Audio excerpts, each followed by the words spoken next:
सदाशिवसमारम्भं शङ्कराचार्यमध्यमाम् अस्मदाचार्यपर्यन्तां वन्दे గురుపరంపరాం.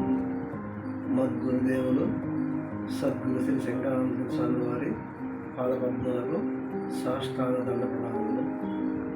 ఈరోజు సాధన సిద్ధిష్ట గురించి 4 వాక్యాలను చెప్తున్నాను.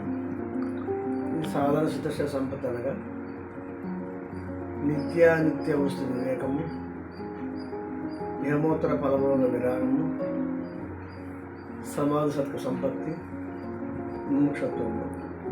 ఈ 4 మీద ఒక అవగాహన కలిగి ప్రతినిత్యము సాధన చేస్తుంటే దాన్ని మనకి మోక్షానికి అర్హత కలుగుతుంది. ఫస్ట్ పాయింట్ నిత్య వస్తు వివేకం. నిత్యం అనగా ఎల్లప్పుడూ ఉండేది, అంటే దానికి అది ఎప్పుడు ఉంటుంది, అది శాశ్వతంగా ఉంటుంది అన్నమాట. అదే ఆత్మ. అనిత్యం అనగా ఈ ప్రపంచము, ఈ శరీరము, ఇవన్నీ అనిత్యం అంటారు. అంటే ఈ శరీరానికి సంబంధించినటువంటి ఈ కర్మేంద్రియాలు, జ్ఞానేంద్రియాలు ఇవన్నీ అనిత్యము. ఒకప్పుడు ఉంటాయి, ఒకప్పుడు పోతూ ఉంటాయి అన్నమాట.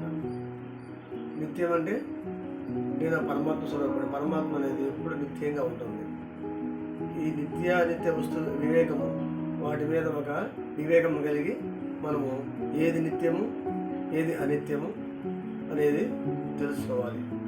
ఏది నిత్యం అంటే ఆ పరమాత్మ నిత్యము, ఈ జగత్తు అనిత్యము అని దాని మీద మనం ఒక సాధన చేస్తూ దాన్ని ఒక అవగాహన కలిగించుకుంటే నిత్య వస్తు ఏమి మనకు అవగాహన అవుతుంది.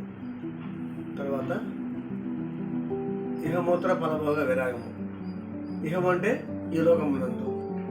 ఈ లోకమునందు మనకి ఈ భూములు, ఈ ఆస్తులు, ఈ సంపద, ఇవన్నీ వీటి మీద అనుభవించి తృప్తిపడడం ఇహము.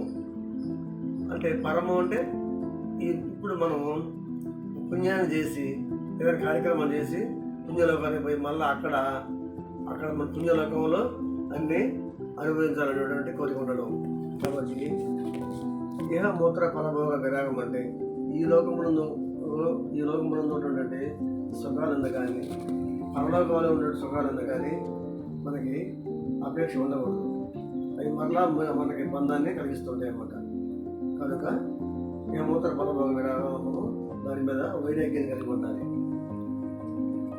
తర్వాత సమాధి షట్క సంపత్తి. దీనిలో శమము, దమము, ఉపరతి, తితీక్ష, సమాధానము, శ్రద్ధ అనే 6 ఉంటుంటాయి. వీటి గురించి తెలుసుకున్నాం. శమము అనగా మనోనిగ్రహం. మనోనిగ్రహం అంటే మనస్సుని నిగ్రహించడం.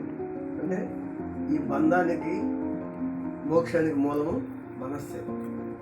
ఈ మనస్సును మనము ఎప్పుడు పరమాత్మ యందే ఉంచి దాన్ని మనోనిగ్రహంగా ఉంచుకోవాలి.